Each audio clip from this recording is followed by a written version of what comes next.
Welcome back, everybody, to the Insightful Podcast. Today, I'm joined by a very special guest, Joshua. Joshua, how you doing? Man, I'm doing fantastic, Anthony. Do you go by Anthony? Yes, Okay, I'm doing fantastic, Anthony. How are you?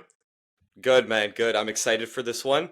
I'm excited to hear your story and see what you have to say. Usually, I just like getting into it by saying, like, can you introduce yourself to the audience, explain who you are and what you do?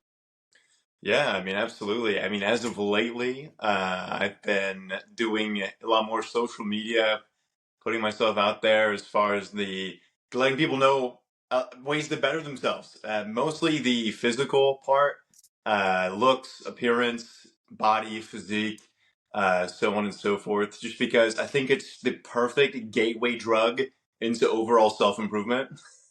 So I would say a lot of people start in the gym, and then once they get into the gym, that's kind of like the gateway to the rest of their self improvement journey. I think it's the same thing with like the looks maxing space, which is where I am primarily looks maxing slash biohacking. And so it's a way that people can get started and get their foot in the door of self improvement, even without a gym membership. And that's kind of why Mm-hmm. I really enjoy it as well. But yeah, that's what I've been doing as of lately. It's been a blast. It's been a lot of fun. I come from a personal trainer background, so I used to do a lot of personal training in person. I loved it. I still train my buddies for free. I love working out with the boys, taking them through workouts, showing them proper form, proper technique. Watching them grow is so fulfilling for me.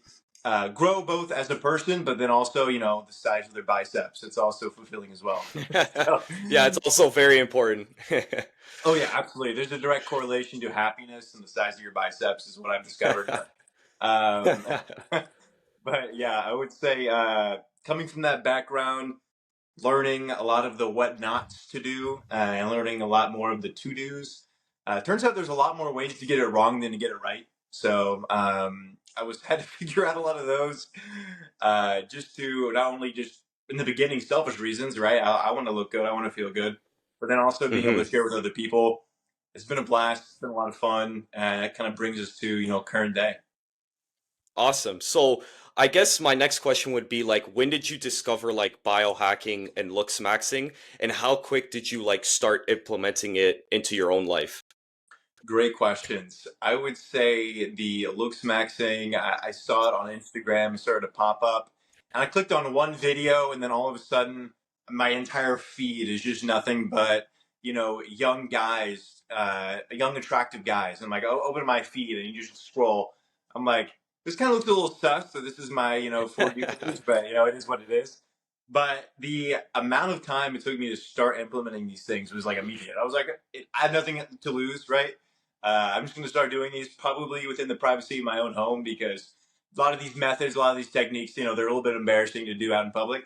So, I started implementing them almost immediately, and then some of them were complete BS. But there were a few of them that were not, that were actually effective and useful. I would say I started more in the looks maxing more recently, like within the last year.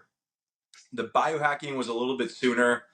That was more for the benefits of physique. Like, I was a personal Hmm. trainer, I had to look the part, and so I was like, what are some methods that I could do to improve my testosterone, increase my metabolism, bone density, muscle mass, all those kind of different things.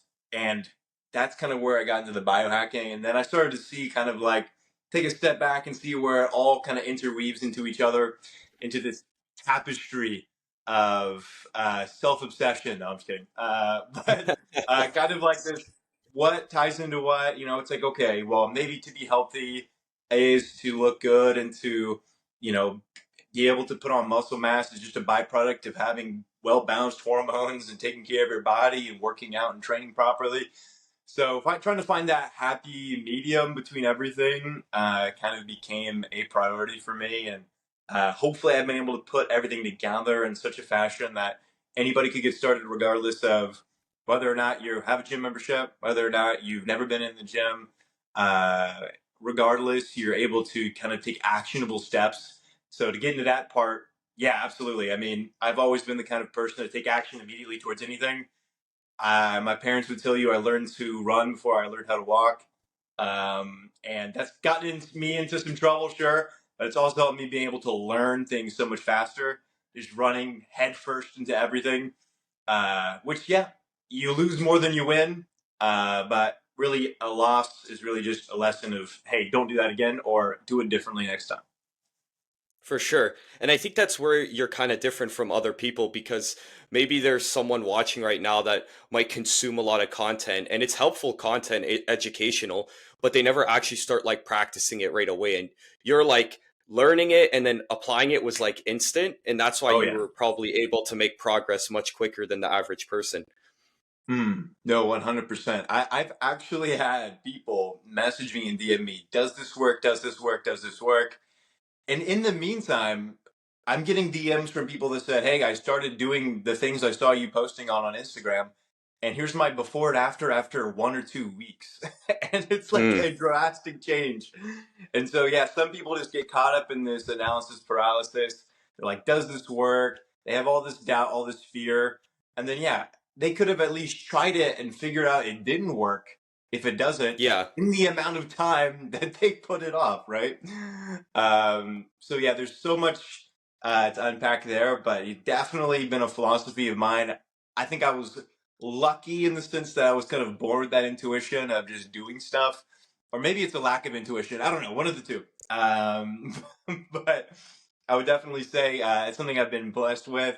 But yeah, I would say I would encourage everyone to take action. I mean, at the end of the day, your body's going to be different than somebody else's body. And it's yes, you can get accountability and support, but everyone's individual journey is very individual to them, right? You have to kind Yeah. of take the action to figure it out for yourself. I think it's like exactly what you're saying. People will say, like, people will be in that analysis paralysis, like, state of mind, and they'll look at someone else's progress and they might say, like, oh, I won't make that much progress in 2 weeks. So they never even bother trying. So it's kind of more focused on like the result than actually focused on the work, you know? No, absolutely. Yeah. It's and you know, people will say comparison is the thief of joy, which I would say is accurate. You know, you see the Rocky cutscene of my before and after. It's like that's years. That's actual Yeah, years of trial exactly. error that you just saw in a 10-second Instagram clip, right? So understanding that any progress or improvement is progress and improvement and is good in that sense, and understanding that it does take time. There are ways that you can accelerate that, yes, absolutely, in a healthy way that isn't going to, you know, just crash your hormones or just annihilate your body. So knowing that there are ways you can do it quickly, but there's usually a direct correlation between how challenging it is and how quick your results are going to be. For um, sure. so, you know, if you want to lose weight quicker, you got to go into a little bit more drastic of a diet. You got to increase your energy expenditure a little bit more. You got to do a little bit more drastic measures in order to see drastic change. It's the law of cause and effect, right? The bigger the effect, if you want that big effect, you got to have a bigger cause. You have to implement more drastic changes to your body. Um, but obviously, there's a healthy balance there as well. But yeah, I would say the main thing is understanding both having realistic expectations, but also having the expectation of yourself knowing that you can do it. Mm, Right? yeah, It's like, exactly. oh, well, I can't make those kind of changes in my body. That person got lucky. They had the genetics. It's like if you saw me before, I was 240 pounds. I didn't look too great, to be fair. You know, just not a lot of things going for me in that sense when it comes to what people would look at and see, oh, that guy has pretty poor genetics, if anything. And so, yeah, everyone's been dealt a different hand of cards, but at the end of the day, you get to take complete ownership of where you are, can take complete responsibility for where you are. And once you do that, you get to be in the driver's seat of your life and be able to steer yourself where you want to go. 100%. Did you like always have the joy of like improving yourself? Because I feel like maybe some people don't like self-improvement because they look at it as like a chore. Whereas like other people, like for example, me, I love going to the gym. It's easy for me. so I could show up every single day. But maybe to someone else, they're just like lacking that like kind of passion or joy to do those things. Mm. Let's take a quick break to speak about the sponsor for the podcast. I am now working with a company called Attilius Apparel, and if you want Christian fitness wear that looks like this, or this, click the link in the description. Now let's get back into the podcast. No, that's a great question. I would say right before I started, I was in the lowest point of my life. I had injured my knee playing basketball. I gained a bunch of weight. I was unemployed. All the things together, all at once, when it rains, it pours kind of situation. I'm laying in bed with an ice pack over my knee after I severed my ACL in half, Oh, trying to play football like I did. I weighed, when I weighed 50, 60, 70 pounds lighter and trying damn. to play the same thing. And yeah, not good. So I'm laying there in bed with an ice pack on my knee, and I'm like, wow. Like I was both the lowest point of my life, but at the same time, I was like, man, I've got to change. Like I've got to change. Like there's no other option for me.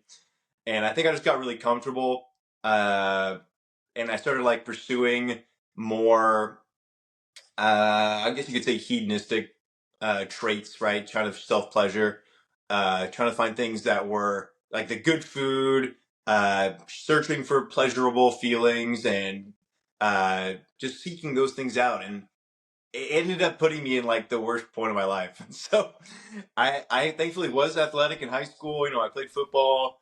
I found all that fun, and so that was what I knew. I was like, I'm just going to go back to doing that. That was actually fun for me. And so getting out of my house, starting, like you said, in the gym membership. And I would say the reason why I think the gym is the gateway drug is you are able to see and feel results, maybe not immediately, but basically immediately in the long scheme of things, right? Yeah, Uh, 100%. and so it's like you put in the work, you get out, well, results. You can see it in the mirror. You can see when your clothes start fitting you differently. You can feel it in your energy level. It's just like you you put in the work, and then you get out the reward. And it's like, okay. And then you start to realize that's true for literally everything in life. And so it really broadens your perspective. It's like, okay, well, if I want to get better in my career, I got to put in more work. If I want to get better with my mindset, I got to put in the work. If I want to get better with my communication skills, my relationships, so on and so forth, I got to put in the work. And there's an equivalent amount of reward that you get from it every single time. That's just, like I said, cause and effect. It's just the law of nature. It's just the way things were made. So, in that sense, to answer your question, I would say there was a time where it wasn't true, but once you start seeing the results, it does get very addicting. Like you have to do it long enough to make it enjoyable, right? And I think the reason Yes. why people don't find it enjoyable is because they suck at it. They're bad. Mm-hmm. Like you take someone to the gym. I don't know if you had this experience, Anthony. Maybe take a buddy to the gym. They try to work out, and it's like a baby deer, right? They like somehow, as soon as they walk through the doors of the gym, just they just get like electrocuted in the brain, and they just like don't even know how to walk and operate anymore. It's like Yeah, no, I get what you're saying for sure. so, with that being said, they don't like it because they suck at it. Just like if you try to do anything that you're not good at, you're gonna hate it in the beginning. And so, doing it long enough to where you get good at it, because whenever you get good at it, you enjoy doing it, and whenever you enjoy doing it, you're gonna do it more. And then the more that you do it, the better you get at it, and it's like that cycle, right? And so getting the ball rolling in that sense, people, I would say, if they gave themselves a little more grace in that aspect and allow Yeah. themselves to have the, I guess, humbling experience of sucking at something for an extended period of time, you're going to be able to reap the rewards of being good at it if you stick out that first part. Yeah, for sure. And I think it's exactly what you said. Like it's a positive feedback loop. You go to the gym, you might feel a bit sore, but then you start to see progress and then you want to keep going and it just goes in a circle. And that could happen with anything in your life, like you're saying, if you're trying to improve your looks, your career, whatever. But it's also like the negative feedback loop that people find so hard to break is you do Mm. hedonistic things that feel good in the moment, but then you feel shit about yourself after and then you want to feel good again, so you do those things again, and then it's Oh hard to yeah. break that cycle as well. Oh yeah, no, that's 100% correct. The negative feedback loop is definitely a dangerous one for sure, and I'm just saying that from experience, um, and seeing that in my own life, especially food addiction for me. I mean, like I said, I used to weigh 70 pounds more than I do now, and that wasn't on accident. It Yeah. was it was just trying to pursue those foods that were really calorically dense, very, very. I mean, they tasted amazing. Don't get me wrong. Um, that was another wake up call I had was whenever I just finished eating just a bowl of cookie dough. Like I didn't even bother throwing it in the oven to cook the cookies. I just ate it right out the bowl, bro. And I'm looking at this like empty bowl. I'm like, wow, this is like looking at my soul right now. Like I'm so empty right now. Even though my stomach was full, I felt so empty.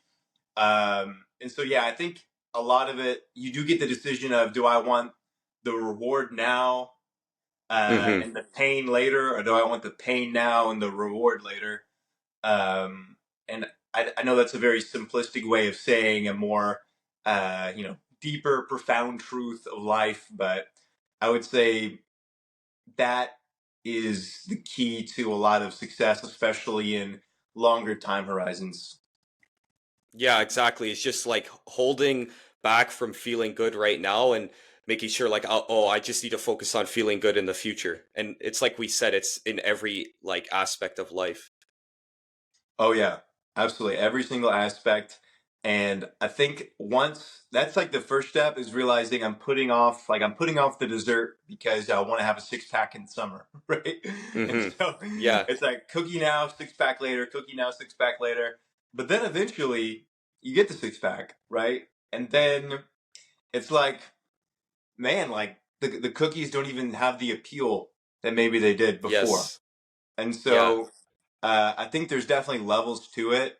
Breaking that cycle, the first part of it is realizing and it framing it in your mind to the sense that you're going to lose something. Considering how loss averse and risk averse humans are, it's like I don't want to lose having a six pack this summer, so I'm going to miss out on the opportunity to eat this cookie right now. and so, Yeah. uh, and so it's kind of the reframing of what am I going to lose if I take this, if I eat this, if I do this activity, if I go drinking, if I do any of these things, what am I going to lose? And then you're like, man, I don't want to lose that. And so sometimes it's the reframing because it's like, I don't really care about getting the six pack right now, right? I'd rather have this cookie. Or it's like, do I want to lose me getting a six pack? I don't think I want to lose that. so, Yeah.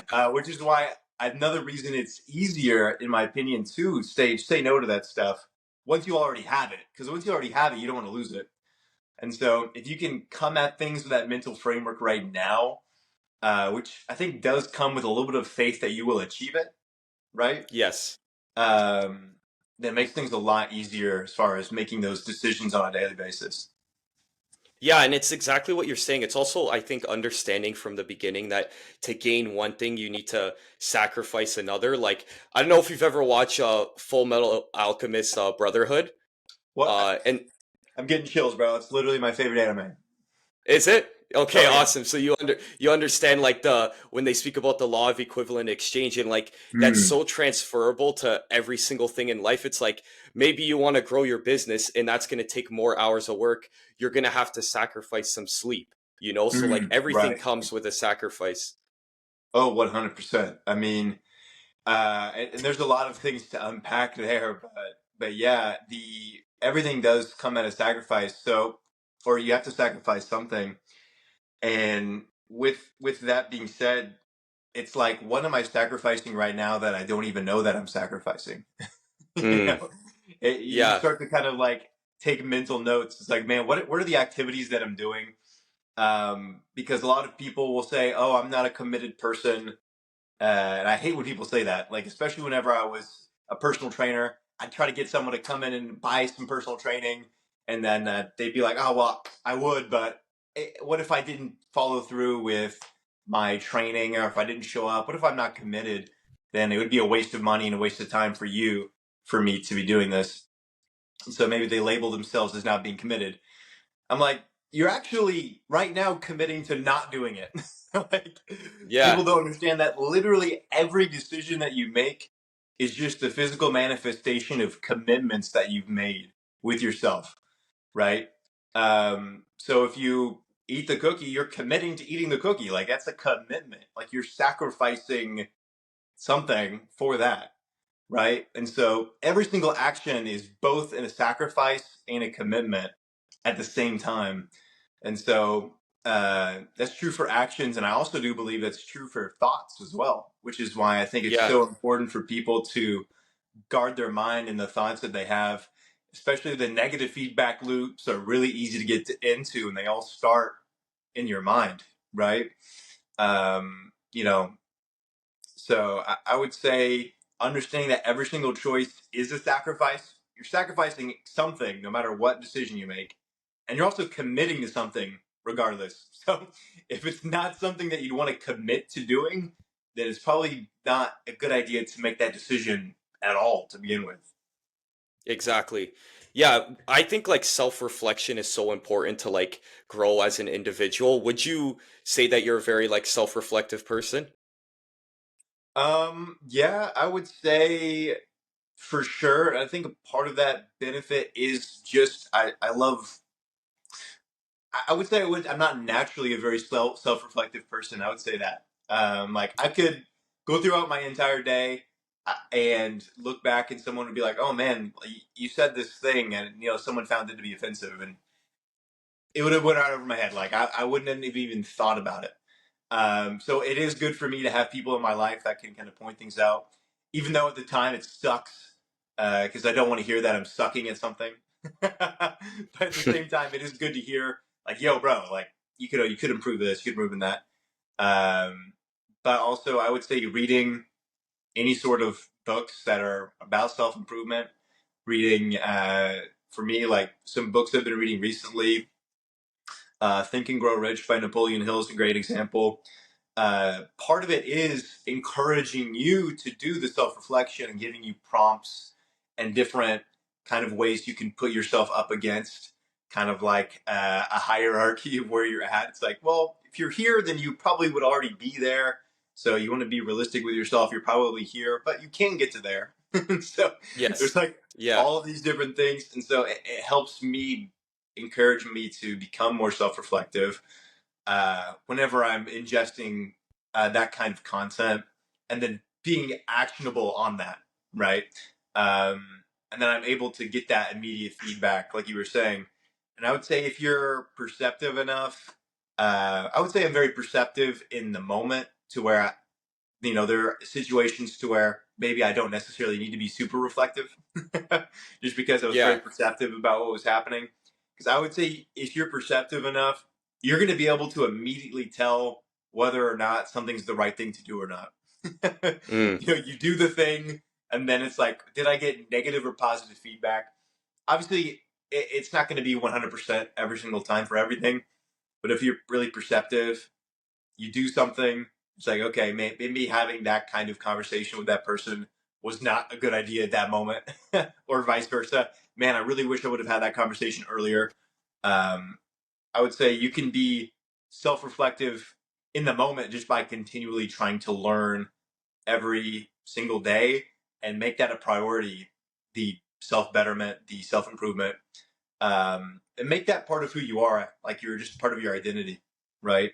Yeah. a I hundred think percent. that's the main thing. Yeah, I didn't even realize that because sometimes I focus too much on like trying to better, I guess, my skill of self-reflection, but I never really thought about bettering my skill of like perception of perceiving things in the moment. But that's definitely something for me to even think about. Right. No, yeah, absolutely. I would say, because, bro, I used to be very not much like I am right now in the sense of I would think about something and I would obsess over these thoughts and I would just have to, and I would just like dwell in them, and then especially if I knew I had to have a conversation with somebody, that's usually what was the worst. I was like, man, I really need to talk to this person about this. I really need to talk to my boss about getting a raise. I really need to talk about my boss, so I gotta quit. I really got to have this talk with my girlfriend about this. Got to talk with my parents about that. It's usually those kind of conversations that were considered, hard conversations, to where I would just kind of fester in them. When in reality, it it's not about that. What helped me out in the beginning was more writing out what I was thinking, but I Hmm. would have conversations and I think back on it and like, what could I have said differently? This, and that. When in reality, I was coming to a conversation with a script every I single see. Yeah. time, and it was seen as inauthentic. And it would be, I wouldn't even be able to get the benefit of having the hard conversation because I'd be so inside of my own head. So um, that's whenever it took a while for me to make that switch from that to trying to just be more in the moment, being perceptive, listening to listen instead of listening to respond, right? Listening to Yeah. understand is like that's what I was trying to say. But yeah, I would say that's made a huge difference. And I think part of that has been built up through just how many one-on-one consultations I've had in sales in my life. Listening to understand instead of listening to respond and being in the present moment. 100%. All right, bro. I want to like get into like I guess how maybe someone listening could like grow or all these things because you obviously had a great transformation. So I wanted to ask you like what do you think are like three major things that are like holding like young men back from being confident? From being confident, man, great question. Number one is they don't keep the promises they make to themselves, right? Mm, Oh man, I'm going to stop watching pornography. That night they're watching pornography. Oh man, I'm going to start going to the gym. They don't go to the gym. And it's that they just build up this identity of I don't follow through with what I'm going to say I'm going to do.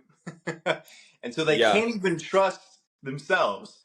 And so if they can't trust themselves, they're not going to be confident in themselves. No one else is going to be confident in them, not only just because of the energy that they're putting out is they're not even confident in themselves, but also just the kind of person you become whenever you're not following through with what you say you're going to do. You're probably going to be sad. You're probably going to be depressed. All of these kind of different things that you see. Uh, and I'm saying that I've experienced. Like I said, I've been there. That was like a point that was pretty low in my life, and I'm grateful that I had the wake up calls that I had at that moment. I would say everyone's about one or two big decisions away from going one way or the other. you know, Mm, yeah. yeah. Uh, I can make one bad decision and be back there if I'm not careful, right? And someone could be there and make one good decision and be where I am. Um, Something I did hear as far as a quote though is it takes less time to chop down a tree than it does to grow a tree, right? So I could Yes. make one bad decision. I could, drink and drive tonight and get in a car accident and ruin my life forever. Or someone could take years to get to where I am, maybe, or hopefully better, right? And it would be one decision, yes, for both of those. The one decision for that person would be just take longer to go and fulfill itself. But but yeah, number one would definitely be not keeping the promises they make to themselves. That would be number one. And so as far as actionable advice to do that, there's tons of advice you could get, and it kind of just depends on the person. Like maybe that person just needs to say, "Hey, I'm going to make my bed every morning," and then they make their bed, or "Hey, I'm going to go to the gym every day," and then actually go to the gym. Or uh, I would say the biggest thing is for actionable advice is to not try to make things more challenging than they should be. Yeah. Right? So, for example, oh man, I got to wake up at 4 a.m. to go to the gym for a 3 hour workout. It's like, why are Yeah. you? It's like they're almost trying to set themselves up for failure at that point. Um, it's like just get some wins, get some early wins. Say, hey, I'm not gonna go eat uh, fast food for a few days or like for a week. That's my goal. Say, okay, great, you did that. I'm gonna go to the gym 3 times a week for 30 minutes. Boom, you did that, and it's just building up that trust in yourself that you're actually going to do what you say you're going to do.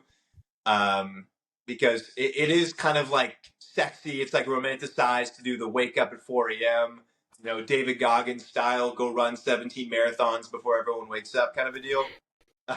But at the same time, uh, it's not very realistic. And at the end of the day, it's not going to have the kind of benefit that even you'd expect from doing it. It's just, oh, this seems hard, and the harder it is, the more results I'm going to get out of it, which can be true, but you also want to work smarter as well. Um, but yeah, I would say that kind of concludes that number one, which would be just keeping your promises to yourself. Number two would be keeping the promises you make to other people. Mm. Yeah, um, most people don't mention that one, eh? yeah, I know, right? It's like, man, I would say I've been blessed in the sense of being able to see, and maybe it being revealed to me or being perceptive. I was talking about earlier, as far as going out of my way to make sure that I did something for somebody, even if it's a very small thing. Like, hey, I'd remember maybe someone's favorite food. I'd say, hey, I'll bring you that food next week. Okay. Then you actually go do it, and they're like, wow, okay. I've had 17 other people say that they would do something similar, but they didn't do it. Um, or, like I said, it could be super simple. It could be grabbing an energy drink for the staff at the gym. It's like, hey, bro, what can I get for you? Just kind of doing small things and keeping the promises that you make to other people. If you do that, one, it's going to keep you from lying to other people by saying, hey, guys, I'm going on a diet. I'm going to go crazy. Guys, I'm going to start doing this thing. I'm going to start learning how to play the guitar. I'm going to start learning all these things. And then you never do it. you know, Yeah, we get that dopamine from telling people we're going to go do something, but then we don't actually go do it. So it'll keep you from doing that, or you'll actually just go do it this time. There's really two ways to go about that. And so I think it will vetting yourself in that way, discovering, uh, it's like, wait a minute, am I actually going to go do that? Am I actually going to go do that thing? And then you can kind of make those decisions based on that. And you're able to kind of, I guess, filter your thoughts and your words before you just go out and you go and do it. So yeah, keeping your promises to yourself, keeping your promises to other people. And then number three, as far as the most, actionable advice to build confidence, I would say do challenging things and do hard stuff. Um, I mean, everyone's different as far as what challenges people. Like for me, I hate cold showers, bro. I hate yeah. cold showers. I'm Some with you on people, that one, bro. yeah. And so, whereas some people hate the sauna, they hate the sauna. They don't like going to the sauna. They feel icky. They feel gross. And so, for me, I could stay in the sauna for hours, feel amazing. But we could both go do the same thing, and I could go do the sauna, and they could go to the sauna, and we could stay in there for the same amount. They would reap better mental benefits and Yes. overcome bigger challenges than I would, and then vice versa. They could maybe hop in a cold shower for 5 minutes. I'm in there for 5 seconds, and I can hardly stand it. But me overcoming those hard things for me is going to be more beneficial and build my confidence in myself, as in, hey, I can go do hard stuff, right?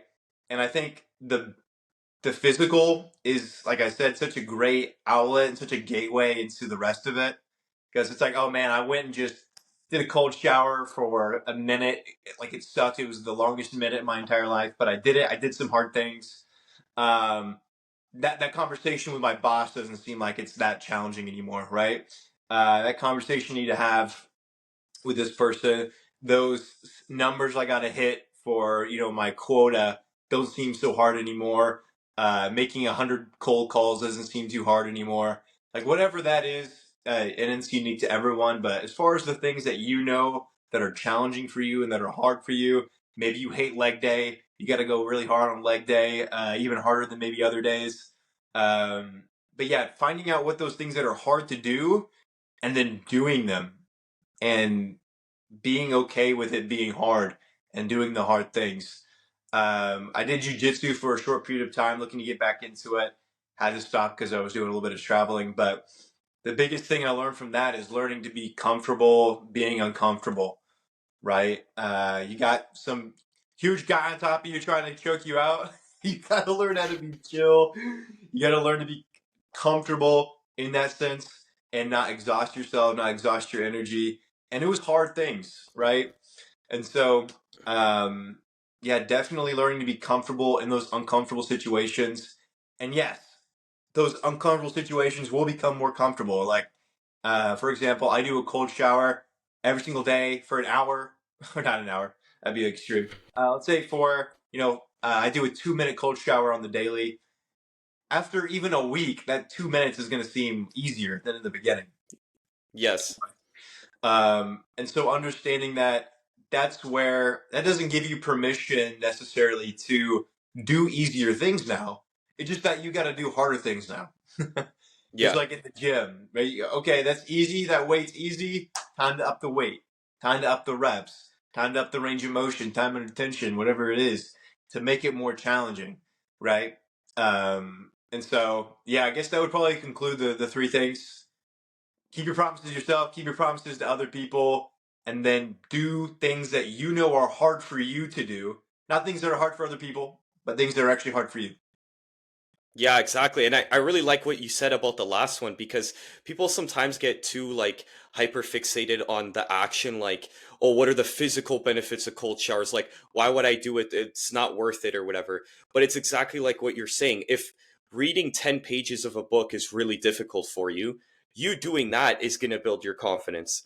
Mm. Because maybe someone else loves reading, but you don't, and you're like, oh, I need to like set time aside every single day to read. And then Oh you'll yeah, read and then you'll feel better about yourself. It's not so much like the physical benefit of that action, it's the mental benefit, like you're saying. absolutely. Yeah. And I think a big part of that stuck out to me whenever I was listening to the Huberman Lab podcast, and Huberman, he's talking about the anterior mid-cingulate cortex. Yes, I listened to it enough to remember the name of the part of the brain that this is associated with. But it's associated with willpower. And so it's basically the thing that builds up willpower is your ability to do things that are uniquely hard for you. And you have to come at that with the understanding that everyone is going through a very individualistic experience in life. So where, yes, certain things are hard for me that are not hard for other people. So everyone knows what's hard for them to do, right? Yes. You Yeah. think about waking up early. Man, I hate waking up early. Okay, well, you've just discovered a hard thing for you to go do. Yes. Congratulations. Go have fun waking up earlier. Or man, like I hate doing, back squat. That's me. That's me speaking. Guess what I got to do next leg day? You know what I mean? It's it's discovering what those challenging things are, doing the hard things, and reaping the benefits. One more thing about that particular podcast that stood out to me was the people who believed that they had limited amounts of willpower had limited amounts of willpower, whereas people who believe they had an infinite amount of willpower had an infinite amount of willpower. And so I would say you can attack these kind of hard things with the understanding and belief that you will and you can overcome these obstacles and these challenges, and then just enjoy the challenge, enjoy the experience. Like I said, it's an individual experience. Like uh, you can in your mind maybe envision there's somebody else in the sauna, right? And you have to outlast them in the sauna, but really it's just a figment of your imagination. You can't really compete with anyone. It's just a completely individual, personal experience. But that's going to build a ton of self confidence. A ton of self confidence. Yeah. And dude, I couldn't agree more. Like that's the beauty of self-improvement in the way that I view it is that it's self, it's by yourself. Like your growth and your journey and what you want to get good at or who you want to become is all within you. Like yes, Mm, there's people online that tell you certain things that you should do to, develop as an individual, but at the end of the day, like you will discover those things for yourself and there is no right way to go about doing it, right? Some people mm, might like when they start self improvement, they get their finances up and then their physique comes later on, right? It's like right. you figure all this stuff out on like by yourself. And then once like 5 years goes by, you're like so proud of like the person you've become. Yeah. No, absolutely. Yeah. Everyone's journey is different, like you're saying. And uh, like it does get discouraging to people whenever, they might have great finances, but their body is not in shape because maybe they didn't know how to prioritize their health while they were prioritizing building wealth, right? And so they Exactly. now that's the hard challenge for them to overcome at that point, right? And so uh, I'm not sure. It seems like you're probably a fan of Miyamoto Musashi, but uh, he'll say, the way is there, the no way. He was the inventor of the no way, right? Um, Yeah. and so the no technique, like it's the you can't try to put yourself in a box, right? In any sort of way, and understanding that it is purely individual. It is a journey. Yes, absolutely. There's going to be challenges, and those challenges are the way. Like that's the way to go. You want to go towards the obstacle. You want to go towards the challenges. That's how you progress, is by finding ways around the obstacle. It's that you go through the obstacle. The obstacle is the way. That's how you Yes. progress. Those are the mile markers, right? It's not the distance you traveled; it's the amount of landmarks that you overcame and the battles that you won along the way. And so yeah, I definitely couldn't agree more. Yeah, 100%. And I like what you said earlier in the podcast about like giving yourself grace. And I think that's what many people need to do when they're like trying to improve themselves is it's exactly like you're saying. Someone might deal with a hard obstacle right at the beginning of their journey, while someone Mm, else might deal with that obstacle, 10 months into their self-improvement journey. It's just about right. like giving yourself grace with whatever kind of challenge or whatever kind of roadblock you're hit with. Yeah. No. Absolutely. Yeah. The giving yourself grace is like, I would say, treating yourself as you would want other people to treat you. you know, in that sense, Exactly. it's like almost like the golden rule of philosophy, right? It's like if you really loved and cared about your son, and he really wanted to get better, he really wanted to do his self improvement journey. Maybe he wanted to start in the gym, and he fumbled through a few things, and he started and he stopped a couple of times in the first month. You're not going to tell your son that you hate your son and that you disown him. You're going to treat him just like, hey son, I completely understand this journey's tough. You're going to give him some encouragement, give him maybe some advice, and you're going to be there with him along the way. And so I think if you think about yourself in the sense of, man, what would I want my son to do in this moment, right? What would I want my dad to do? What would I want my brother to do? Whoever that is in your life that you love and care about, what would I want them to do in my shoes? How would I want them to think about themselves in this moment? How would I want them to think of the decisions that they've made? I think coming at it from that perspective kind of makes your relationship with yourself that much stronger. Yeah, I really think that perspective is very important, and it's something that I think most people need to adopt. Is like kind of looking outside of yourself, and being like, imagine if that's the amount of hate that I give to myself. Imagine if I did that to someone else. Like that person would, you know, holy, it'd be a terrible situation. Yeah, that person would hate me. Yeah, exactly. Yeah, absolutely. So, understanding that you're a human being, yeah, there's unique challenges that you have. There's grace to be given to yourself. Not so much. It's like I can't even remember the verse in the Bible, but it's like, so, you don't want to sin so that grace abounds, right? So you don't want to be like sucking at everything in life just so you can have more grace for yourself. That doesn't make any sense. Yeah, There's a line, and everybody knows what that line is inside of themselves. Like, can I have this many cheat meals a week? Should I do this? Should I do that? It's like your focus is on the wrong thing. exactly. How much grace can I give myself? It's like, no, how much can I push and fight and work for myself? Right? Yeah. It's the same side or it's different sides of the same coin, but what you focused on is going to be what you get. Mm-hmm. For sure. So my next question for you, bro, is like you obviously went through a great transformation, and I kind of want to ask you because I feel like a lot of people deal with this. Like even myself, like when I started off, growing up, I was like extremely skinny, and I was able to put on like some muscle, and I'm not viewed as the skinny guy anymore.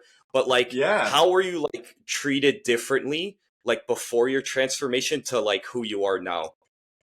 No, great question. And yes, I actually saw your transformation, Anthony. Very impressive. I would say going from skinny bro to big bro is probably a little bit more impressive than going from fat bro to fit bro. But that's just me. Thank you, bro.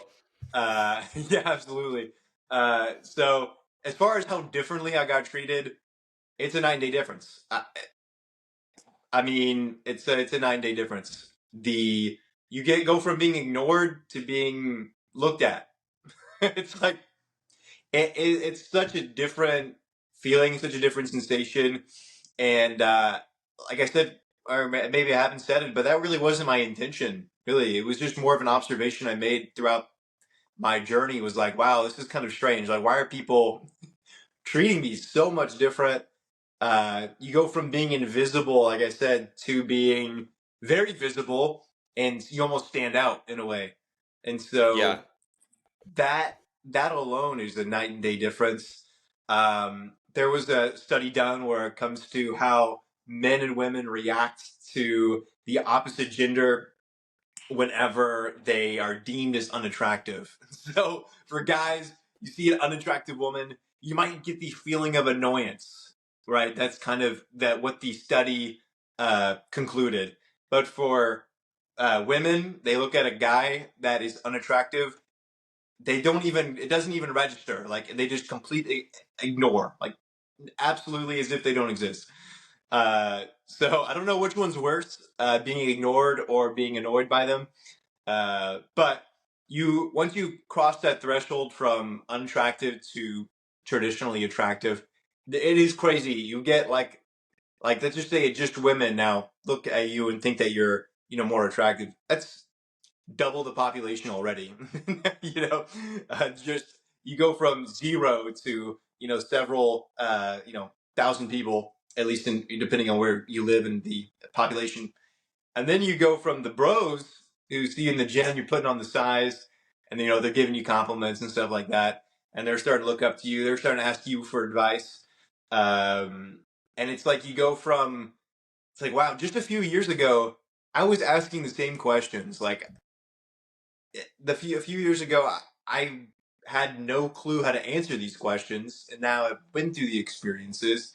And you go from student to teacher in a way faster than maybe you even expect. Like so fast to where, like I ended up doing it for a living. Like I ended up doing the personal training for a living, and now I'm doing this for a living, and it's like just 4 or 5 years ago, I was at the worst point of my life. I was the most unhealthiest I could be, and it's crazy how quickly things change, and so quickly, in fact, that sometimes in the beginning it almost seems inauthentic how people treat you, right? Yeah. Because it's like man, like why are you treating me like this now?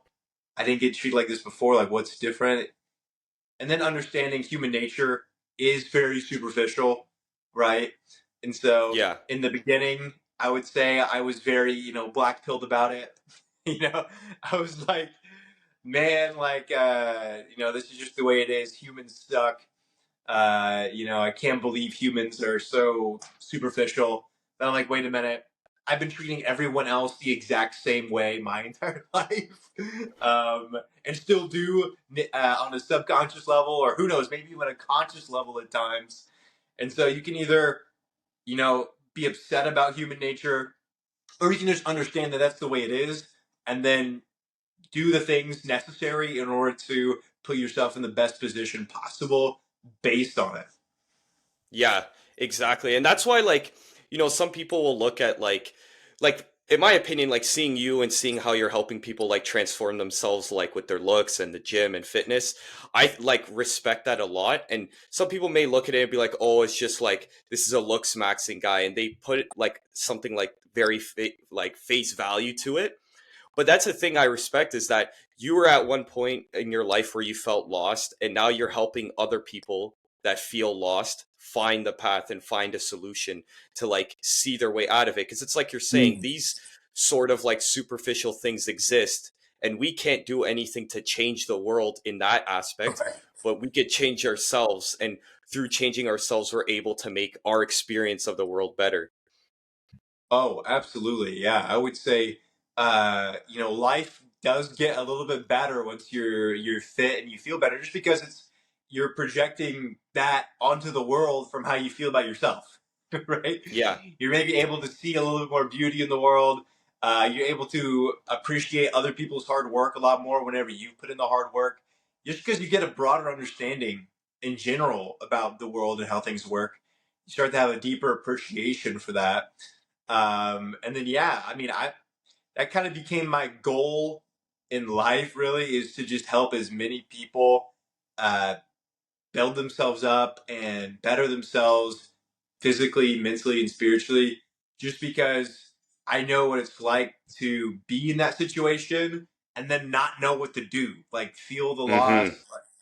And especially, like I said, the kind of person that I was and still am, which is very action oriented, the with a feeling that's almost worse than being in analysis paralysis is wanting and just having all of this desire built up to make a change, but then not knowing what to do.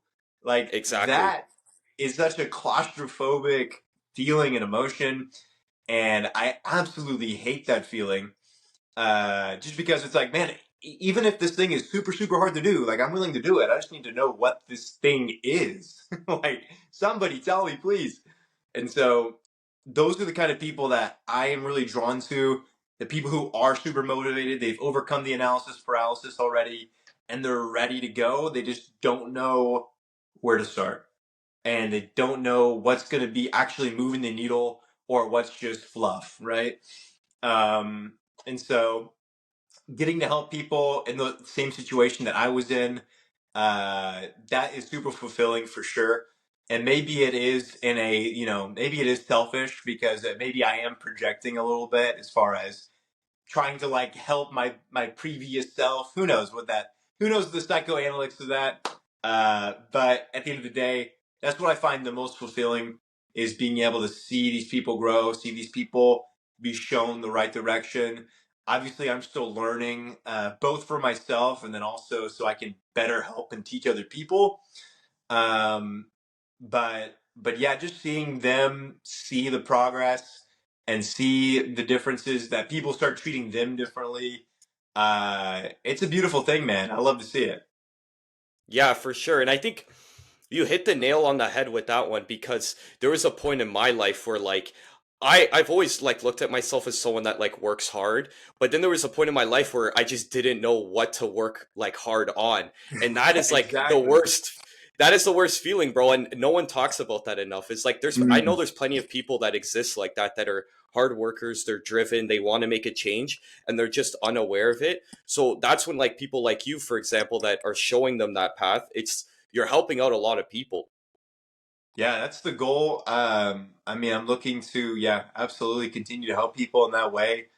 And like you said, there's so many people. I don't even know what the right name is. Like you said, maybe it hasn't been spoken about enough, but almost people who are kind of sleepers. Like they're just Yes. ready to go. Like Yeah, they're ready. They're like the Winter Soldier, right? You tell them like a certain word combination, and they're ready to go. Um, exactly. That's a good but analogy. but yeah, there's like the sleepers, and they're ready to go. They want to go. They want to do things. They don't know where to start, and like I said, it's a very claustrophobic feeling. Sounds like you're very familiar with it.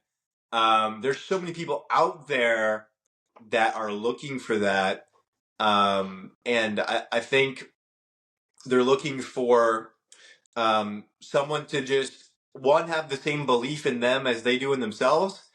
Hmm.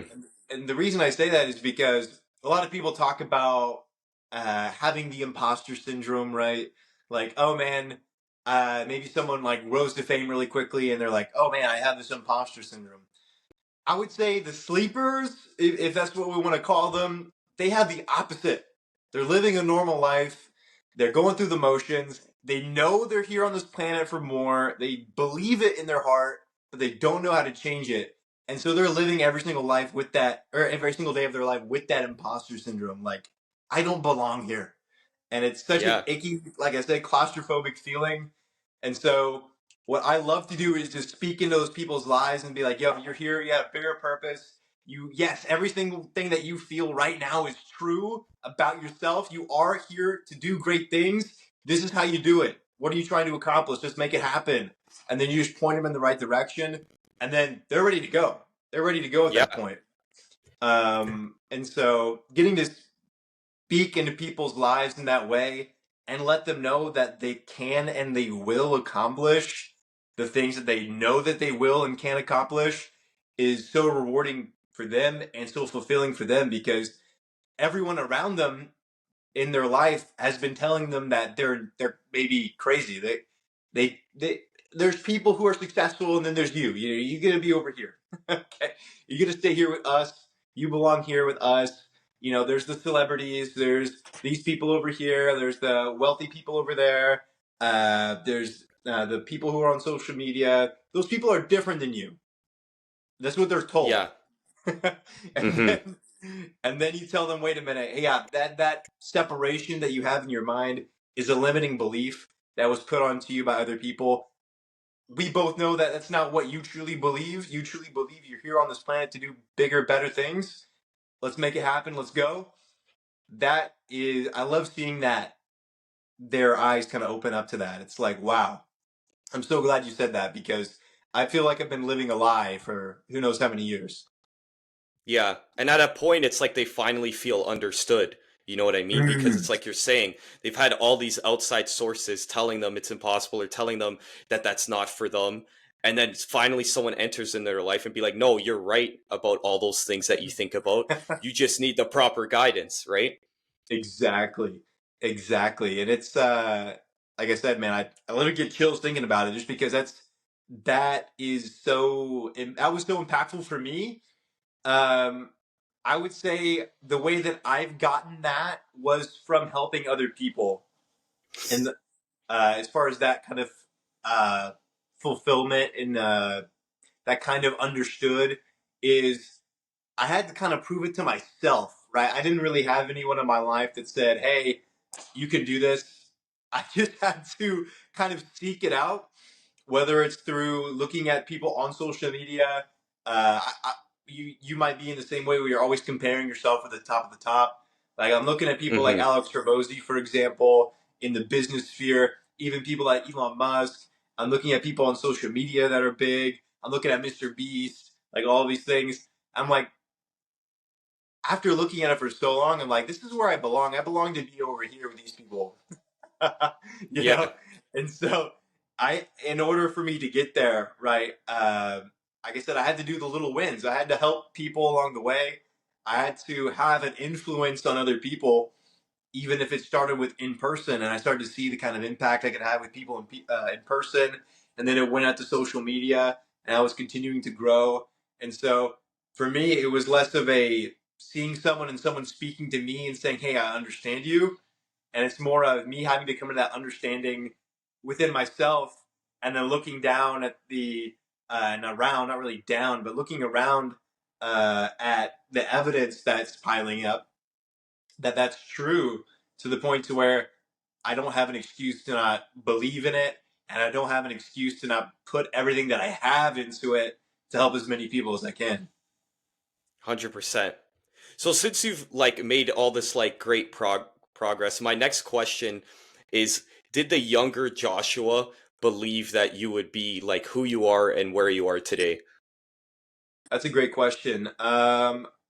When I was a kid, I was swinging on a swing set, and I just was overcome with this belief that I was Superman. so, so I was like, you know what? I want to fly, and so I just let go at the top of the swing, and believe it or not, I fell. I did not fly. Spoiler alert.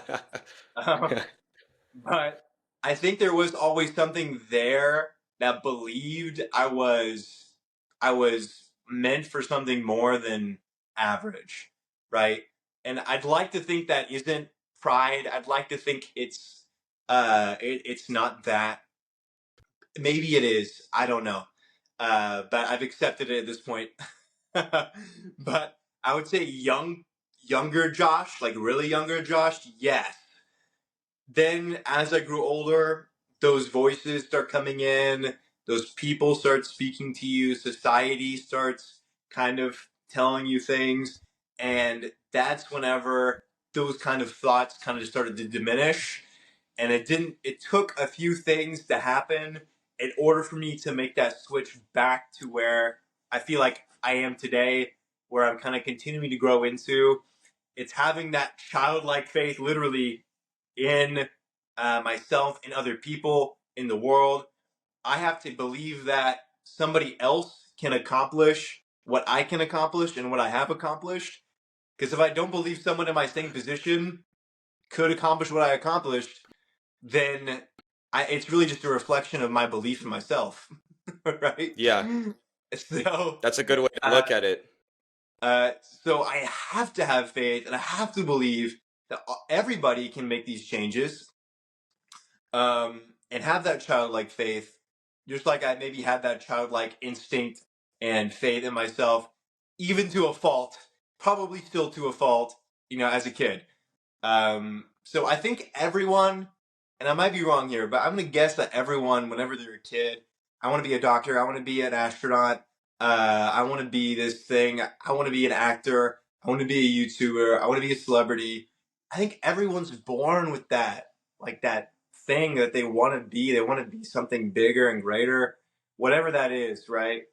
And I think that it's just repeatedly pounded out of people, unfortunately, by people in their family, in their friend group, by society. And so I think everybody's got a little bit of it. Some people more than others, sure. But I think everybody has a little bit of that, and learning to tap into it and understand that they're not crazy for thinking that. I went to college, got a degree in Spanish. My Spanish professor said something that stuck with me. He said, children learn Spanish and learn other languages quicker, not just because their brain's developing. It's not that. It's that they're not afraid to make mistakes. And Mm-hmm. they don't mind saying the wrong things.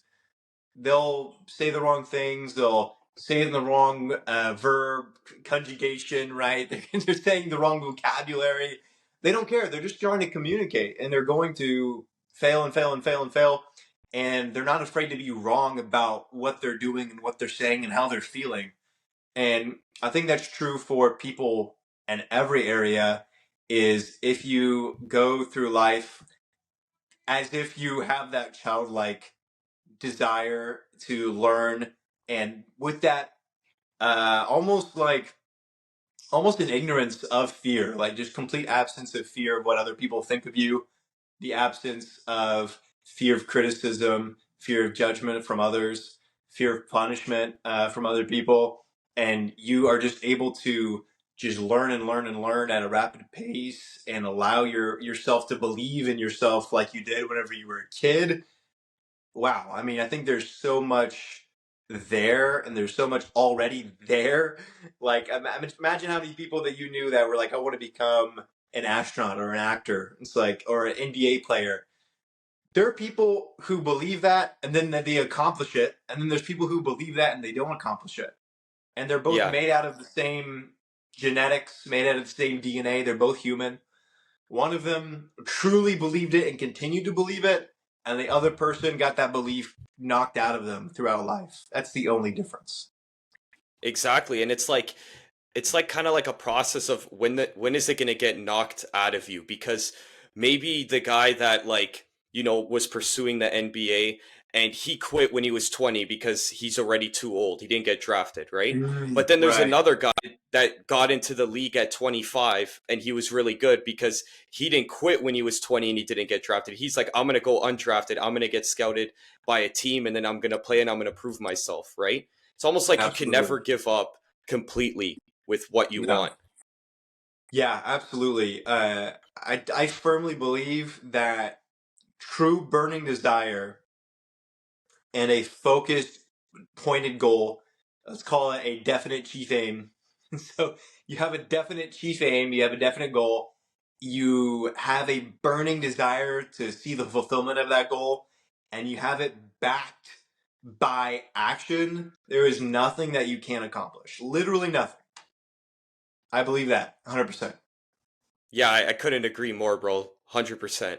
Like, there's no way you could do something, like, put the most amount of work in, even when you don't feel like it, and like know that you're never going to give up on it and you don't care how long it takes. Like there's some people that are like, "Oh, I'm going to be a millionaire. I don't care if I'm 50 when I'm a millionaire, but I'm going to be a millionaire one day." And like they're going to do Right. it, you know? How do you stop someone Yeah. like that? You You know? can't.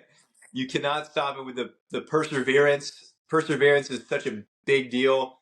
Um, but yeah, I mean, that's literally the only difference. But the problem is, and the reason why people don't adopt that philosophy, well, it's like, well, Josh, if that's true, why doesn't everyone just believe in themselves? It's like, well, great question. Well, it's because what if you're wrong? That's what people think. Like, oh, well, what if I put in all this work, but it's not for anything? Or all of these doubts start coming in and they infiltrate that belief system. And that's what kind of throws them off. Whether that's told to them by, like I said, people, society, themselves, that doubt creeps in. And the other thing is, why don't people take action on those things? It's like you have to take full responsibility for where you're at now and realize the only reason you haven't already accomplished your goal is because you haven't ever had a firm belief in that goal and had the burning desire and perseverance to see it through. And so once you realize that, you're like, wow, I kind of suck. Yeah. And so people don't want to be like, oh man, uh, to believe that's true is to believe that I've never fully committed to something in my life, or that I could have committed to something it previously and already accomplished it. There's so much stuff that you feel like you have to pay for. It's like I said, all those rewards that you were getting earlier in life, whether or not you knew it or not, you got the reward then. You're having to pay for it now. You might as well pay for it now and say, hey, this is the point where I'm going to start. Better late than never. This is whenever I'm going to start pursuing this goal, that goal, and just take full responsibility, because power definitely does follow the blame finger, right? We could say, oh, society told me this, my parents told me that, my friends told me this, but then you're just giving all of those things power. Whatever you could say, I am exactly where I am because of this guy. I am the sole reason why I haven't accomplished my goal. But the good news is that gives you clearance to then take control and give yourself all the power that you need in order to accomplish those goals going forward. 100%. Like I always have this perspective, and I don't know if you would agree, but most people like won't pursue something huge because they lack faith in it. But for example, if God were to go up to every individual person and said, "You want to become an astronaut? I'm going to show you exactly how to get there, and by this age, you'll be an astronaut and you'll be in space." That Yeah. person would do it because there's certainty with it, you know? Like there's this crazy Mm. experience that you have that shows you that the goal is possible. But the thing is like no matter how hard you work, no matter, the things you do right, you don't know if you're going to achieve that goal in 10 years. Like all you can do is have faith within yourself that it's possible. And Oh, a lot of 100%. the times people not only are they getting doubted by their surroundings and the people around them, they're dealing with that self-doubt constantly. And then that's what breaks Mm. them. Absolutely. Yeah, no, that's a great analogy. I love it. I mean, yeah, absolutely. People want certainty. We can be certain of a few things, right? Certain laws that are known to be true. But I mean, we're not certain of anything. Like, Mhm. you can be certain that you'll never achieve anything great if you don't do anything. I mean, that's true. Or you can certainly achieve something great if you put in the work and the effort and what's required to accomplish it. Both of those things are true. It's like I said before, it's like, what are we committing to? Are we committing to not, or are we committing to do? Yes. It's a lot easier to not do anything than to do something. At least that's what's perceived, right? Is as it's being easier. And something to kind of go along with that reminds me of Alexander the Great. Whenever, and I might be misremembering the story, but from what I remember, the Alexander the Great's mom basically gave Alexander psychedelics as a kid and told him that he was a god and that he was all of these things. And then he goes on to conquer the known world. Like, it instilled a belief in him so strong that he was this thing, that he became it.